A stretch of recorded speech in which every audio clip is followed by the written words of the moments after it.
Gold investment, gold ETF. இது 2த்துக்கும் என்ன difference? இது 2த்துல எது பெஸ்ட் சாய்ஸா இருக்கும்? இத பத்தி தெரிஞ்சுக்க எங்க சீஃப் ஃபினான்ஷியல் பிளானர் ராமலிங்கம் நம்மள கைட் பண்ண இருக்காரு. ராமலிங்கம், நீங்க டேக் ஓவர் பண்ணலாம். கோல்டு இடிஎஃப் விட கோல்டு ஃபண்ட்ல இன்வெஸ்ட் பண்றது ஜென்ரலா பெட்டர்.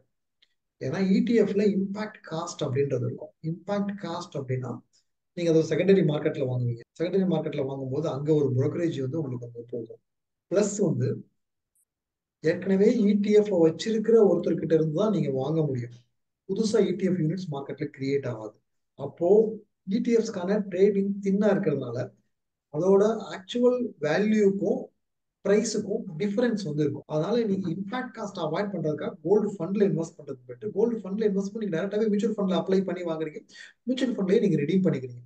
சிம்பிளான கான்செப்ட். பை அண்ட் லார்ஜ் நீங்க இடிஎஃப்ல இன்வெஸ்ட் பண்றீங்க, கோல்டு பாண்ட்ல இன்வெஸ்ட் பண்றீங்க, கோல்டு ஃபண்ட்ல இன்வெஸ்ட் பண்றீங்க. இப்போ கோல்டுல இன்வெஸ்ட் பண்றதுக்கு கரெக்டான டைம் ஃப்ரேமா அப்படின்னு நீங்க கேட்டீங்க. ஸ்ட்ரைட் ஃபார்வர்டான ஆன்சர் சொல்லணும்னா எனக்கு தெரியாது. கோல்டு பிரைஸ் எப்படி இருக்கும், ஸ்டாக் மார்க்கெட் பிரைஸ் எப்படி இருக்கும்ன்றதை யாராலையுமே ப்ரிடிக்ட் பண்ண முடியாது. பட் என்னுடைய கால்குலேஷன் என்ன அப்படின்றத சொல்றேன். அதை வச்சு நீங்க வந்து ஒரு டிசிஷனுக்கு வர முடியுதா பார்க்கலாம். கோல்டு வந்து ஆல்ரெடி ரேட் ஏறி இருக்கா? ரேட் ஏறி. ஆர்பிஐ எல்லா லெண்டிங் ஏஜென்சிஸ்க்கும் என்ன சொல்லியிருக்காங்க, இப்ப இருக்கிற கோல்டு ரேட்டை வச்சுட்டு நீங்க 80% 90% நீங்க லெண்ட் பண்ணீங்கன்னா நாளைக்கு கோல்டு ரேட் குறைஞ்சிச்சுன்னா நீங்க என்ன பண்ணுவீங்க? ஒரு அலர்ட் கொடுத்துருக்காங்க. அதாவது எப்படின்னா, எங்கிட்ட ஒரு ஜுவல் இருக்கு, அதோட வேல்யூ வந்து 5 lakhs. நான் அதை கொண்டு போய் கடையில அடமானம் வைக்கிறேன், எனக்கு 4.5 lakhsக்கு கடன் கொடுத்துட்டாங்க. இப்போ கோல்டு ரேட் வந்து 10% கீழே போயிடுச்சு. அந்த ஜுவலோட ரேட் 4.2 lakhs தான். ஆனா லோன் நான் 4.5 lakhsக்கு வாங்கியிருக்கேன்.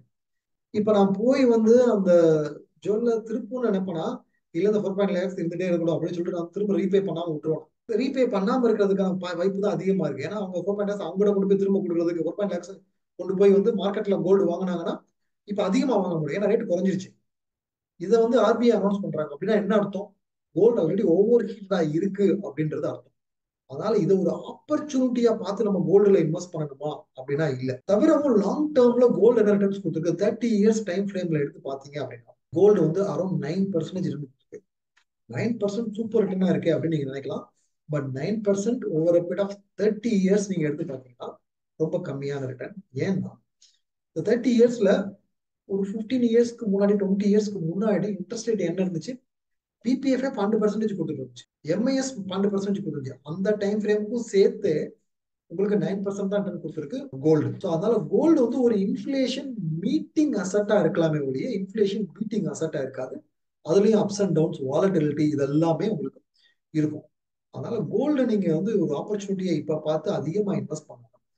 பை அண்ட் லார்ஜ் உங்க போர்ட்ஃபோலியோல ஓவரால் போர்ட்ஃபோலியோல ஒரு 5% வரைக்கும் கோல்டு எக்ஸ்போஷர் நீங்க எப்பவுமே வச்சுக்கலாம். கோல்டு நம்ம போர்ட்ஃபோலியோல இருக்கக்கூடியதுல அட்வான்டேஜ் என்னன்னா நம்ம போர்ட்ஃபோலியோக்கு ஒரு மைல்டு ஸ்டெபிலிட்டி அது கொண்டு வரும். ஏன்னா ஸ்டாக் மார்க்கெட் கீழே இறங்குற டைம் ஃப்ரேம்லாம் கோல்டு வந்து இன்க்ரீஸ் ஆகும். தென் ஸ்டாக் மார்க்கெட் ஏறுற டைம் ஃப்ரேம்லாம் கோல்டு வந்து கொஞ்சம் ஸ்டெபிலைஸ் ஆகும். இதுதான் பேசிக் கோரிலேஷன் தியரி. அதனால ஒரு 5% வரைக்கும் நம்ம கோல்டுல இன்வெஸ்ட் பண்ணலாம். அது 5% எக்ஸ்போஷர் கூட இல்ல சார் அப்படின்னா நீங்க இப்போ வந்து அக்யூமுலேட் பண்ண ஆரம்பிக்கலாம்.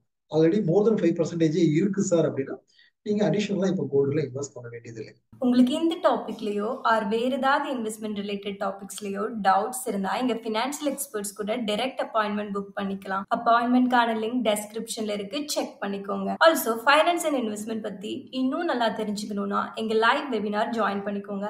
வெபினார்க்கான லிங்க்கும் டெஸ்கிரிப்ஷன்ல இருக்கு, செக் பண்ணிக்கோங்க. இந்த webinar full and full free. உங்களுக்கு இந்த வீடியோ பிடிச்சிருந்தா லைக் பண்ணுங்க.